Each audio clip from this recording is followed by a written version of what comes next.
everyone, and welcome to a Casual Team Gaming intro to our regular Duo Shoutcasting with Mortire.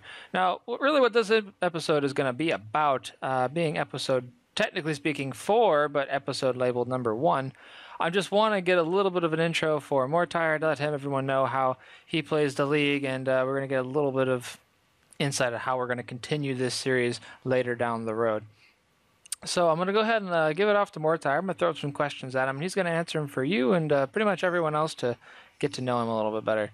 So Mortire, I'm going to go ahead and let you introduce yourself and when you start a league and all that noise. Hey, so, yeah, as you said, I'm Mortire. I've been playing for, I don't know, a pretty long while now. I mean, I didn't get in on beta or anything, but a couple of years, probably maybe 2 now. And usually I play League when my friends are around because it's just more fun that way, at least for me. So there's a lot of that going on. I'm not exactly sure what else you'd like to hear. So as you hear that, he didn't quite get into beta, but he's definitely been around for a while now since the game was in its newer stages.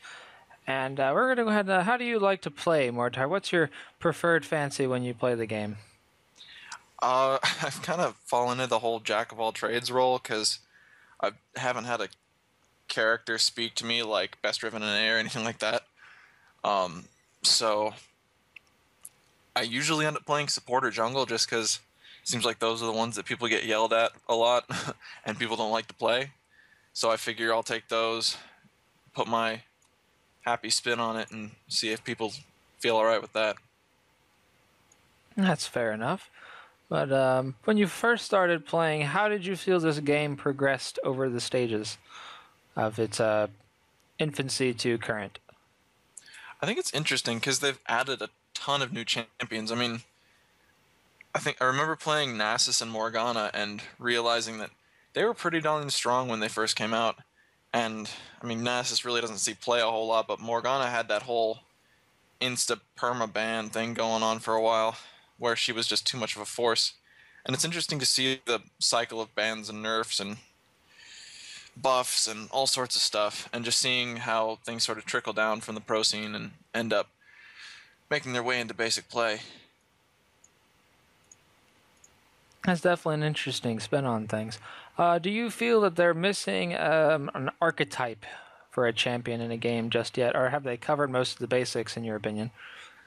I feel like I would like to see a bit more trickster in the game, because right now they have there's not a whole lot of mobility and not a whole lot of trickster. I mean, even when Wukong came out and they're like, oh, this is going to be the Monkey King, he's going to be able to trick you and juke you, and you see these videos where the Monkey King goes decoy or fakes a decoy. I mean, that's really cool and all, but I mean, aside from him and Shaco, there's not a whole lot of, hey, I'm going to deceive you now. Let's see how intriguing a player I can be and try to out-mentally do my opponents, as opposed to just mechanic-wise CSing and casting your skills at the right time in the right order, that sort of thing. So what you're looking at is a little bit more of a, I guess, a mind play on things. That would be, I would love like a high mobility mind play, even if it meant that you didn't have a ton of damage. Just the ability to try to psych out your opponents would be more satisfying for me to be able to see and possibly play. That's definitely an interesting take on things. It's something to think about in the league. We really don't have a lot of deception in it. It's very all straightforward. You either dodge it or you don't. You can juke out with only a couple of heroes. Some of them are just kind of pretty obvious things, jumping over walls and getting through barriers and things like that. It doesn't really give you much to think about, considering how in some other games like Dota, there's multiple heroes and multiple versions of stealth, and there's a lot of ways to outsmart people, with map control as being a big one. Juking through trees and juking through just basically fog of war is almost impossible to do in League of Legends, because the fog of war doesn't act anyway near similar as it does in Dota. That's definitely an interesting take on things, Mortire. Well, thank you for your input. But how do you feel these last few months have gone with the whole changes of Season 2 to Season 3, the items and the whatnot? Do you feel that any of that is going to be a really good change for the game, or if you feel that might be just kind of they're trying to do something that looks like Dota, and that seems to be kind of how it's playing out. But what's your take on that? I feel like season 3 is almost slower than season 2, if that it's possible. Because I know that a lot of people are saying that it feels a bit more like Dota, and I'd agree definitely as far as the item shop is concerned. But one of the things that's kind of intriguing me is how you have all these Giants belts item being built. And I mean, Sunfire Cape, Warmogs, I mean, you see people rushing those, turn before even boots sometimes. I know Cocky, one of the guys that we watch in a couple of the segments, he just straight up rushes a Warmogs and usually gets it by 12 to 14 minutes in. And normally you'd see people trying to build items like damage or sustain or something like that to maintain themselves in the laning phase, but the way that they reworked MR and magic resist or magic resist armor makes it so that really the only worthwhile stat is health from a cost perspective. And that in turn takes the two AD carries that are kind of health based, with the partial exception of Varus. You have your Kog'Maw and you have Vayne, who do percentage health damage, which ends up wrecking people like Cho'Gath. But now that health is so much cheaper, everybody can beat Cho'Gath. That's definitely a good way to look at things. So, in your opinion, the current changes in Season 3 with the items and health being a much cheaper stat and all of that, how do you feel that stacks up for AD carries who normally don't have any kind of, as you said, Varus, Vayne, and Kog'Maw, who have some kind of health percentage? Does that make them stack up less, even with the new armor and magic resist penetration changes? Or how do you think that plans out in the scheme of things?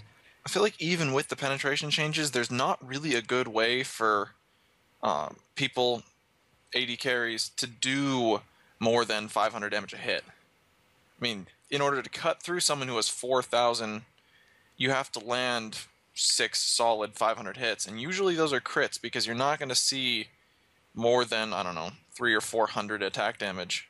And that's assuming late game, well-built AD carries who, with mitigation, would probably be doing, I don't know, against a tank would probably be doing 200 or so, assuming 60% mitigation at 200 plus armor. But you have now all these tanks, and even the non-tanks, the bruisers and everybody that are going after the AD carries, building, like Olaf, for example, who's really, really strong right now, can just womp onto an AD carry, sit there at 4,000 health, have his brutal strikes and everything start taking down the AD carry, and they have to land a couple of good solid hits in order to even take him to half, and nobody likes to take Olaf to half. They want to get him done and gone. This is true. Now, do you feel that the old ways of things, basically where tanks just kind of bully up on a AD carry and kind of keep them away from the main action while his team goes in and does something, do you think those days are over, or do you think that's just going to be really common nowadays, since you did say the item changes are making it kind of like that? But do you feel that if the scheme of items keeps continuing in this direction, that AD carries will have almost no real threat on a team unless they're incredibly overfed and outleveled the enemy team? I feel like the cheaper that health gets, the longer fights are going to go, just because everybody's going to be bigger. And then you have AP casters who really don't have a good role because they're intending to burst someone down. So I feel like it spells less problems for ADs because they will eventually do 500 or 300 damage a hit, whereas AP casters kind of max out on their burst damage, and people like Annie probably aren't going to see any play just thanks to the fact that she's good for about 1,600 damage, assuming mitigation, and if everybody's got 2,500 AD or 2,500 HP, that's going to get you halfway, and she's going to be on cooldown. That was a good way to think about it. The AP might just be falling out. Everyone seems to be focusing on AD-heavy heroes. That could I'd say definitely be the specifically case. the bruisers. When we've seen mid lane, Lee Sins and all that, and stomping everybody, and the only real answer currently that I've seen is Kayle, which is a little private chuckle for me, but we can't all like Kayle as much as I do. True enough, even though Kayle is a rather good hero, but it's definitely something to think about, where it seems like almost the AP kind of lost its luster this patch considering most of these items were AD, tank, and support based.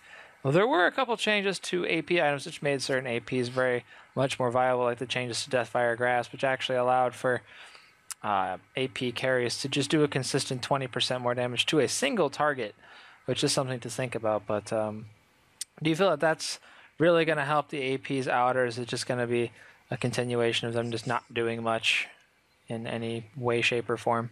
I feel like APs are going to be useful for a different reason now. More so peeling and keeping people off the AD carries, or keeping any high damage people locked up for just long enough that they can get a little bit of focus going. So I don't imagine, sadly, seeing Brand a whole lot. I mean, as much damage as he does in team fights, and as much as he has a percentage burn, he doesn't have the consistent CC that somebody like Rise or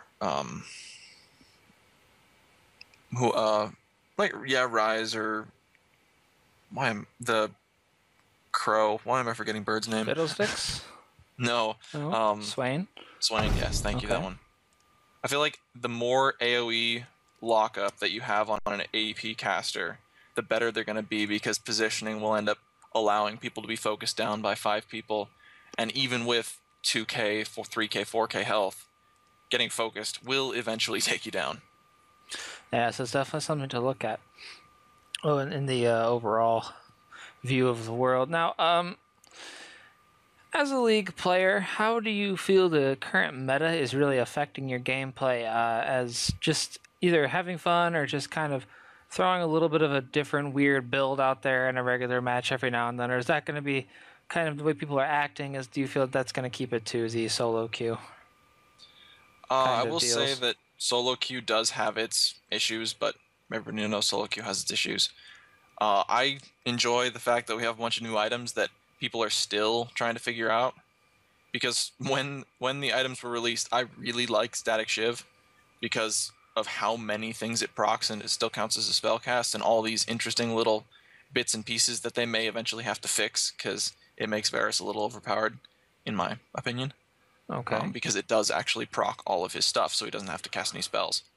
Yes, it's also something recently we looked into with Skarner having the lizard spirit stone, but the burning actually does pop his healing crystal ability of his not his crystal slash, but the other one, the E, that gives him healing on his line strike or whatever. His line nuke. That one gives him healing every time he attacks something with it on, but now it's going to always have it if he gets the lizard buff. Every single time he hits something with his line shot or just his claw attack in general, it's going to set it off, because it's going to be some kind of form of damage coming from him, which is going to make Skarner in a solo top situation building a Spirit Stone not that big of a deal. Or even in the jungle, it's going to make him healing a lot more effectively than it normally would. That does seem to be one of the issues, that everybody hasn't sorted out what items do what for each character. And it could make things very interesting, or it could mean that people get stuck in their ways until somebody pulls something crazy and we see it happen in a tournament, and then the next 2 weeks are everybody playing it, and then Riot goes and puts the kibosh on that because it's just a little too strong. That definitely seems to be the case. Anything in tournament play, in pretty much every game, even Dota, just changing one or two things around once someone starts doing really well in a tournament does happen quite often, which could be sometimes a little annoying in some cases, because it seems like they just do it too often. Every time a specific hero does really well in a tournament, they're going to give it a nerf, or they're going to change it entirely, how its skills work, and they're going to just apply a lot of different things, which is good and is bad in some cases, but being as all that may be, and we're definitely going to see a lot of new reworks, and the new items are going to make for a lot of interesting builds and a little bit of an outplay on the better players in the league. But how do you feel that currently as a player, how do you feel about this league system they've currently put in for the ranked status, as it was once called? It is now ranked leagues. How do you feel that's going to apply to the league? Do you think that's going to shorten queues? What do you believe that's going to do for us as a whole community? Well, as a off-time StarCraft player, by no means very good at it, but I do appreciate the league system quite a bit, because it does seem to add a little bit more fairness in the vein that even if you have a really couple terrible days, you can, and everybody has those eventually, you can still manage to drag yourself back and still know that you had the power to attain this higher rank that you are now held accountable to, and you can keep facing off against people, and you aren't necessarily penalized for losing to better players that are up and coming.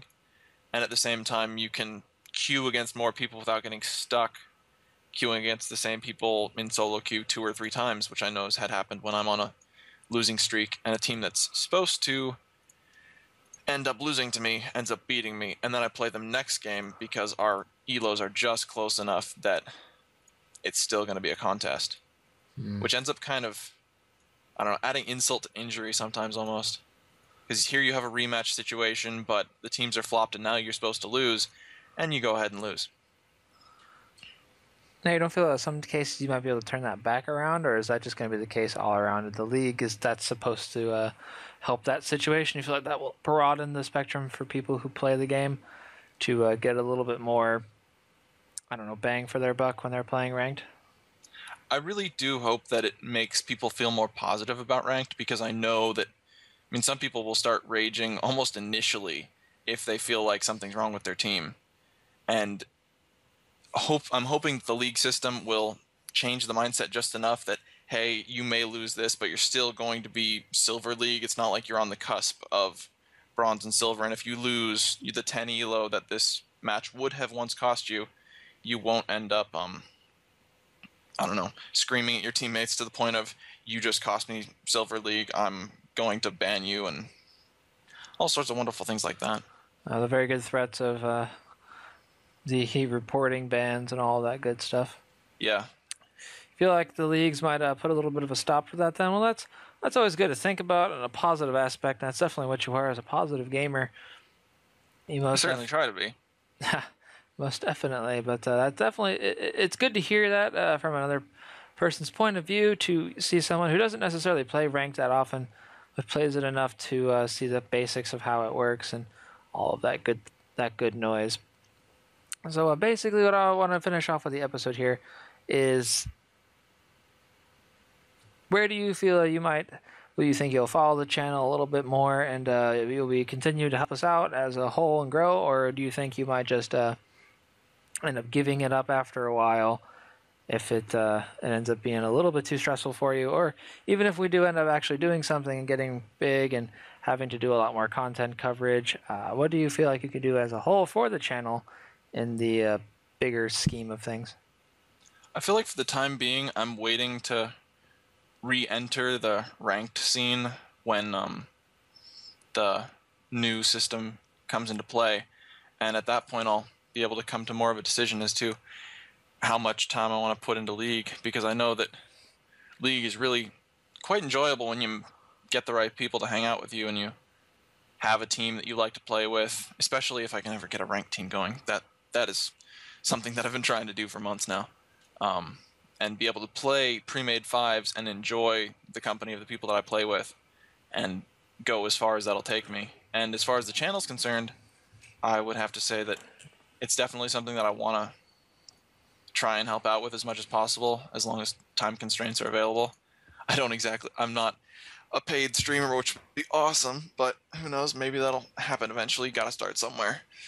But for the time being, let's stick with giving it another shot when the leagues come about, and if I seem to be something that people might want to keep watching, or at least keeping you on your toes, that's probably worth doing.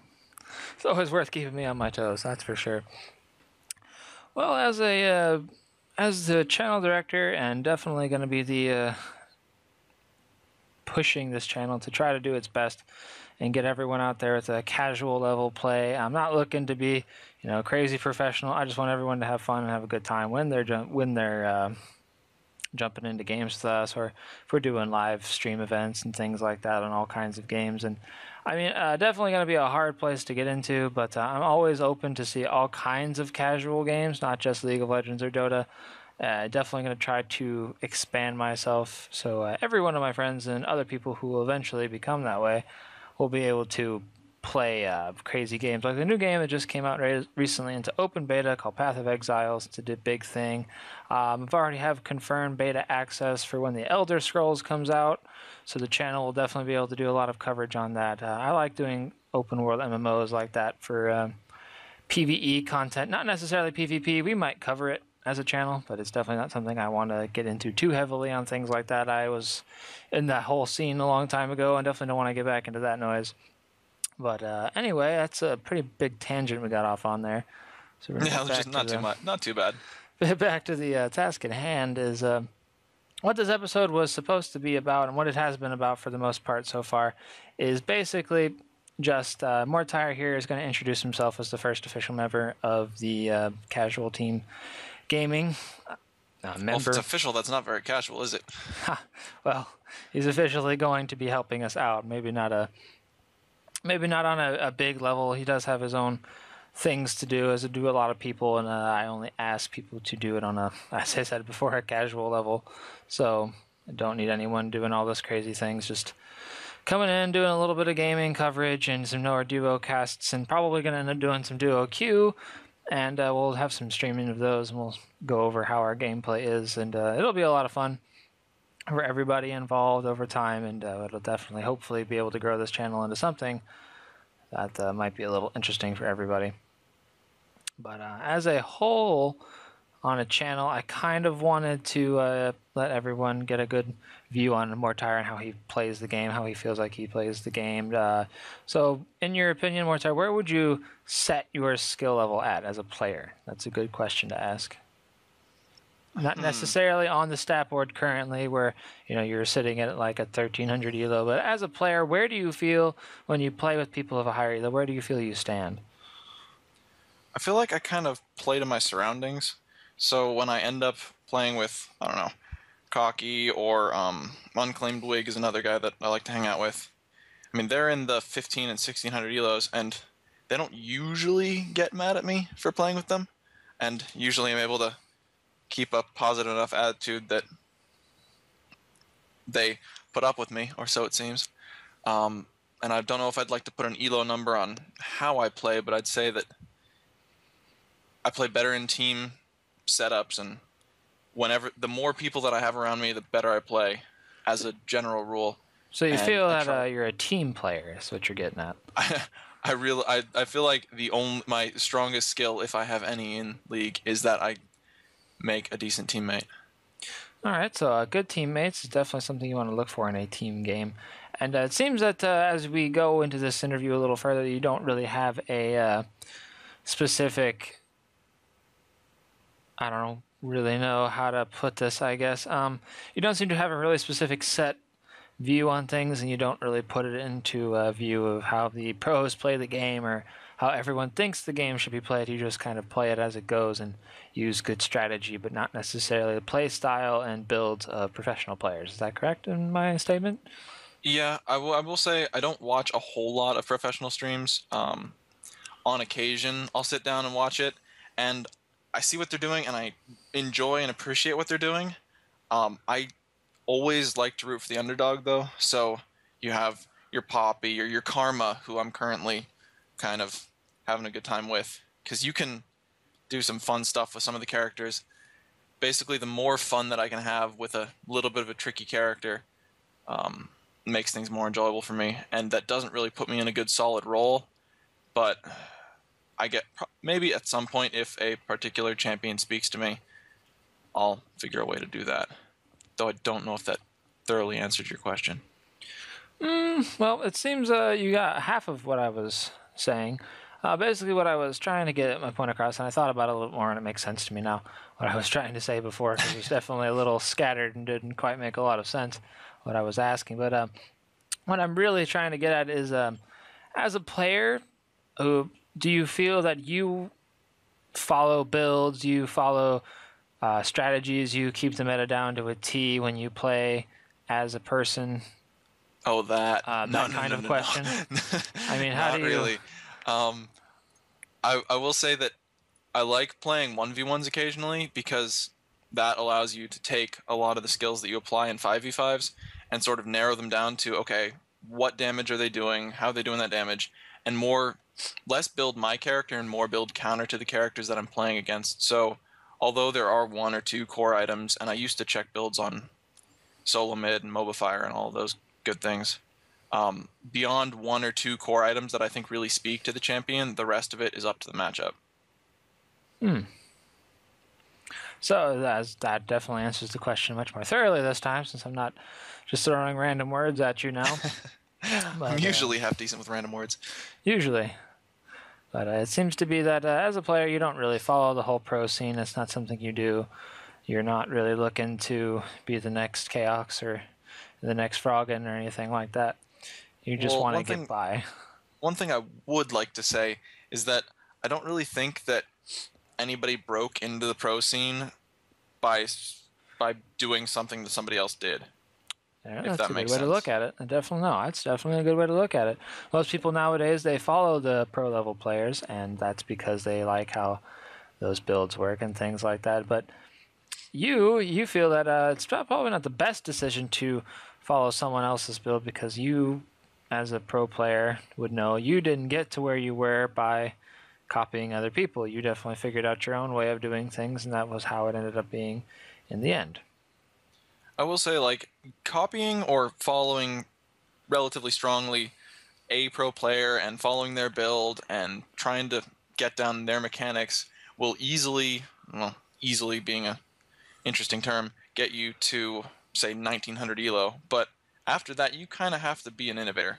And I feel like if you're going to have to be an innovator at some point, you might as well enjoy yourself along the way, as opposed to doing I'm going to mechanically pick 80 carry every single time. I will play Ezreal, and I will play Caitlyn, and I will play Kog'Maw, and that is it. And if I can't counter the opponent because I'm following my build, then that will be that. But that's not how I want to play, because as much as that would probably get me fairly far, that would require me not being me, but me trying to be somebody else that already did their own thing. That does make sense, though. It's interesting that you would say something like that, because that really brings into perspective your style of play. You don't necessarily want to not copy the pro level players on specific attributes of their play styles and their strategies and some of their builds on occasion, but it definitely looks like you want to bring back your own kind of play. You don't want to have to keep things the way they are, because you feel that that'll make the game less enjoyable for you, which is definitely something that you want to look at. Yeah, I'm certainly not going to ignore good advice that you have on good authority from people that are platinum and diamond and all sorts of things like that. I mean, they have good insight, and it's totally worth listening to. And I guess where I draw the line is that all I'm listening to, or is there room for interpretation, because they can't have figured out everything, even if they do spend 20 hours a day on LoL. True enough. Some cases that is most definitely the case. Yeah. But hey, it works for them. Well, and they get paid to do it. Yeah, why not? But, well, that's definitely interesting to see. As a player, you feel that that's not necessarily how you want to play. It would be less enjoyable of a game for you if that was how you overall your performance as a player. That would be not ideal, which is good to look at, because it's not good to see new people coming into the game, or people who are in the 13 and 1200 and ish elos, 1500, being all, in a sense, big and bad because they've made 1300 in the ranked scene, and you're, unranked, or you're I don't know, 1200, 1300 elo, and they're only 15. Do you feel that as a whole makes you less of a player, in a sense? I feel like anybody looking at my elo is absolutely entitled to their opinion. They can take that I am only a 1300 player because I've only played, I don't know, what is it, at this current point, like 7 ranked games. I went 3-1 and then lost a nice string of 2 or 3. But I don't think that makes me any less thoughtful about the game. It may make me less mechanically capable at the game, but I don't think that means that the thought process that I put into it when I have the time isn't worthwhile. And I mean, I take any advice with a grain of salt, and I thoroughly encourage anybody else to do so as well, because while I may not be a pro player, I may not be completely out of my mind when it comes to a couple of things, like the fact that I really like Iceborne Gauntlet and I really like Static Shiv. And even if I can't call the turnout of a game, as we'll see in a little bit, Iceborne Gauntlet, Static Shiv, and a couple other items seem to have entered pro play. And although I'm not claiming that I did that by some cosmic judgment, it was something that I thought was cool, and now more and more people are thinking is cool, and maybe 2 weeks from now, it'll be different. But that made me think of an anecdote from when I was like, I think, level 13 or something in this game. Oh, man. And I was playing, yeah, it was a long time ago, but it really stuck with me. Because I was playing Cho'Gath, and my team was like, you don't know how to build Cho'Gath. The Mobifier build says you build 2 Warmogs. And I'm like, okay, I can see that the Mobifier build says build 2 Warmogs, but I'm Cho'Gath. This is a 3v3 map, and you're not doing any damage, so I'm building Mage Cho. And at that point, Mage Cho was like not the thing. So my teammates started cussing me out and claiming that they were going to report me at the end. And I was like, you know, I'm not going to build 4,000 health so that the enemy Master Yi, who has like 2 Bloodthirsters, can walk up to me and heal to full 3 times. Definitely. I decided I'm going to go Mage Cho, pop him up in the air and eat him, and it's going to work out better for us. Well, it's definitely says that definitely puts in perspective for people who are watching this to see what kind of player you are. The thought process is important in being even a regular player. You have to be thinking when you play. You can't just be looking around going, well, I can build this, and that. That's how I'm going to build every game. You've got to build to your strong suits per game, and you've got to build to your weakness per game. You know, if you've got first all AD carries for some unholy reason, well, it's probably time to build a lot of armor. I mean, if you build a bunch of AP heavy team, you can't just keep building that standard. You're the, I don't know, Blitz, and you're building nothing but mana and rods of ages, and it's just you're dying. You don't know why. You say, I have all this HP. Why am I dead? Well, you have all this HP, but you have no effective HP, which is definitely something we're going to get into later in numbers when we get into that show. It's just going to be pretty interesting to do a lot of math with everybody and get a lot of look down at how the game is played and overall and all that good noise. Gotta and stuff love like that math. It's going to be fun. Can't wait for those. But yeah, it's weird to think about a game like that just being, it's a lot of math. Well, these games are a lot of math. You do a lot of number crunching, and you're going to see that. As a game, it's a lot of math. Mm-hmm. Especially for League of Legends. It's a lot of numbers that go into League. I mean, you got to think about armor pen. You got to think about percentages of armor, per character. Like, does this particular character, like a Mumu, who actually takes basic numbers, not percentage numbers or anything like that, but actual basic numbers of damage less from magic or physical attacks. He takes 10 reduced damage.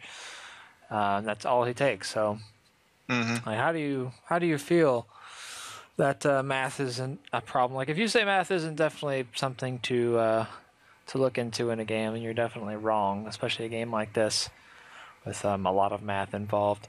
But we're going to get into number crunching shows like that later, and we're going to get into how everything is played as a whole. That's going to be something we work on. As a team, we want to give everyone the best kind of advice, even on basic numbers and things like that, and item builds. What's the best stat-related build, even if it's not necessarily, a build people like to build because it's fun. We have to give both sides of the story, even if it is casual. Yes. But I mean, definitely as a player, you can see the Mortire here is well versed in his own opinions. He definitely has a interesting view on the league. He likes to be a nice person, and he doesn't like to be those ragers, and which make our community little less every day. That is still the reason why the League of Legends community is probably the worst gaming community in all of gaming, which is quite a big world. And if we're considered the worst, and there's others out there that are equally as bad before us, but now are being beaten by a new game. That's a little disheartening at times, considering that the game has a lot of potential and it's a big team play game, and team coordination as a whole makes and breaks how the fights go in the end. So if you're losing a team fight and you keep losing them and you're just going to keep ranting on a person that's not having a good game or is just a new player, or not necessarily even new, but just not very good at the game overall, it's probably not the best decision to rant on them as a I feel whole. like as much as we bag on League for having a tough community, and there would be cocky. I Yes. don't know if you heard that or not, but anyways, as much as people bag on League, it has the potential to be a really good team community game because the fact that it is a team-based game. But when you have yourself thrown into an arena where you may not know any of your opponents or any of your teammates even, you end up with sort of a interesting dynamic where most people don't like to work with other people when they know them in real life and they can interact with them and know what kind of person they are and have a grasp of who they are. But when you're playing the game, you have to make it really clear who you are as a person to a degree, because otherwise all you see is a couple of little text blurbs on the screen and you see that somebody's having a hard time and you don't know if they're having a hard time because they don't like you or if the other person's actually really good and you're just not catching it. So I feel like you have to withhold judgment a bit more than you would even in person, and I know that people have a hard time with that, but if it's something that you can manage to do, you'll probably end up pretty well. And I don't know, I don't think that the honor banners mean a whole lot, but I will say that I was privately a little happy when I got my great teammate banner, and I've been striving continuously to maintain said banner. That's always a good goal to keep in mind as a player. I mean, it's definitely, as you said, it could potentially be a very good, since it is such a heavy game. So it could be a very, very good team play. It could be a good community as a whole, because as you said before, it is a good team game. It is basically, nothing is not based around some kind of team play. As a 5v5, you're working with 4 other people to, basically accomplish the same goal. You all want to win, and there's games where you're not going to. I mean, everyone loses and everyone wins. And as a community, I feel like we could probably come together a little bit better and maybe keep the hate down a little bit, better ourselves as a community, and probably get more people to even join the game and get a bigger of it. I mean, the game I know is probably, as I think it was rated the highest, or not highest maybe, but most played game period in the world, which is it's a pretty big boast in most cases. But as you said, it could definitely become something greater if only we would come together as a community and make it better. That's always nice to do as a goal overall. And being a good teammate as you are, so getting your banner, the honor banner's not really meaning much, because it's just something on a piece of paper. It's not really giving you any bonuses. It's not giving you an edge, and that seems to be the state of the league right now. Is basically, if it's not giving me something, then I probably don't want to deal with it. Yeah, but that comes down to why would you buy an item if it's not giving you anything either? So there is a bit concept. of a leap of faith, a la Indiana Jones. There you go. Can't throw sand on everything and figure that one out. That's definitely a good way to look at a game. As a whole, we have an interesting community. I wish we could do better with it. It would definitely I'm sure we can. mean more as just a team game. It's bad to see a community as such a high amount of team play and just have a bad community. That just seems really upsetting to me. Well, at the very least, I'm optimistic, and hopefully there are a couple other people like me that may stumble onto this channel and yes, that would be nice. help make you a little less pessimistic, but we'll see. A little less pessimistic on little old me. It's probably not going to happen, but it's definitely something to look forward to. I'll come over there and whack you upside the head. That works too. That always works too. Pretty pessimistic person. Not really, but I tend to not have the best opinions on things. Nothing wrong with your opinions. You just could always be a little bit more happy-go-lucky, but that might be odd. Might be odd. Just Baron of Darkness. Yes, definitely. This is getting heavy, though. Oh yeah, that a little bit probably. It's a little. But we're definitely going to end up seeing a lot more of Mortire in the future, and we'll hope he sticks with us for the most part, and see if we can get this channel to grow a little bit, because I do like to stream other games. Currently, if anyone is unknowing, and anyone actually watches this video eventually, which I hope somebody will, the PlanetSide 2 Ultimate Showdown is very short in coming. Friday will be the start at 4 p.m. Central Pacific Time. And if you're not in there, I'm in Florida, which is Eastern Standard Time. So that's pretty much 3 hours in advance, so you can do the math in between there. Or you can just look it up online if you're really just that lazy and don't feel like doing math. Will there be any Ultimate Destiny involved in the showdown? Any Ultimate Destiny? Ultimate Destiny for eternal bragging rights for the rest of the longevity of PlanetSide 2. Oh, well, we know I'm not winning out on that one. I can't play FPSs for crap. FPSs are definitely not Mortire strong suit, but we like playing with them either way. It's those quick decisions that I struggle with because I don't get to think about them. You don't get to think about much in a that kind of game. Is definitely Maybe I'll channel my inner robot. There you go, channel the inner robot. But in case anyone's wondering, it is that time, Friday. Definitely tune in on Twitch on PlanetSide 2, or just if you happen to, it's free to play, so it's not like it's going to cost you anything to come join us. And they did fix the whole lag down to 30 frames per second thing, right? Well, that'll be fixed on the 30th when that patch goes live. Shoot. Oh, well. But it'll be close. It's close in coming. Sweet. Definitely going to be. It's really interesting because a couple of the changes have already been implemented to lessen the patch as a whole, which is really nice. They did kind of change the, the Liberators and the bombing concept for the Liberators as a whole, which is really nice to see, because being able to literally do barrel rolls and just keep your reticle on something and it just keep firing and it always hitting no matter what was a little stressful for the realistic shooter kind of deal. Even though it is futuristic, it still does have probably some of the best physics technically in the game with drop off and all of that. It definitely does really well on that for free to play. The whole stacking planes issue. Yes, the stacking of the planes is something you want to look into. That's always fun to do. But it is a fun little thing, and they're probably just something every now and then. No one's going to be completely realistic. It's no fun that way. But that's something to look at if anyone wants to join. And this is going to be Casual Team Gaming. We're going to do another solo Shoutcast intro where it'll be just me, no Mortire. We can't have him in everything. God, he'll take up so much screen time, we'll never get rid of him. Yeah, I talk too much. That's it.